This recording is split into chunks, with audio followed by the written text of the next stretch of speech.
బొడ్రాల పండుగ అంటే మీలో ఎంతమందికి తెలుసు? తెలియకుంటే వీడియోలో చెప్తాను వినండి. ప్రతి ఊరిలో బొడ్రాలు ఉంటాయి కదా, అవి రోజులు గడుస్తూ ఉంటాయి. అంటే కొత్త కొత్త రోడ్లు వేయడం వలన ఈ మధ్య పాత బొడ్రాలన్నీ భూమి లోపలికి వెళ్తున్నాయి కదా, అందుకని కొత్త బొడ్రాలను ప్రతిష్ఠిస్తారు. ఈ పండుగని పూర్తిగా 3 రోజులు జరుపుకుంటారన్నమాట. మొదటి రోజున బొడ్రాల ముందల హోమం జరిపిస్తారు. రెండవ రోజున బొడ్రాలను ఒకే దగ్గర పెట్టి పూజ చేస్తారన్నమాట.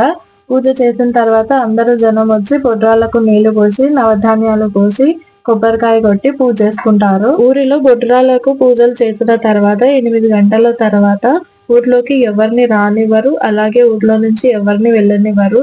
అది ఆచారం అంట. బొడ్రాలకు పూజలు చేసిన మొదటి రోజు నుంచి 21 రోజు వరకు ఊర్లో ఎవరే కానీ మాంసాహారం ముట్టకూడదంట. అలాగే మద్యం షాపులు అన్ని బంద్ చేస్తారు. ప్రతి ఒక్కరు ఈ పండుగకి చుట్టాలను పిలుచుకొని ఈ పండుగని ఘనంగా జరుపుకుంటారు. సాయంత్రం వరకు ఊర్లో బొడ్రాలకి పూజలు మొత్తం అయిపోయిన తర్వాత సాయంత్రం నుంచి ఊర్లో మొత్తం బొడ్రాలను ఊరేగిస్తారు. అలా బొడ్రాలను ఊర్లో ఊరేగిస్తున్న సమయంలో అందరు బొడ్రాలకు హారతిచ్చి నీళ్లు పోసి అందరూ టెంకాయలు కొట్టి ఒడ్లు పోస్తారు. 3వ రోజు గురించి నెక్స్ట్ షార్ట్ లో చెప్తాను. అప్పటి వరకు వీడియో నచ్చితే లైక్ చేయండి, ఎట్లుందో కమెంట్ చేయండి, సబ్స్క్రైబ్ మర్చిపోకండి.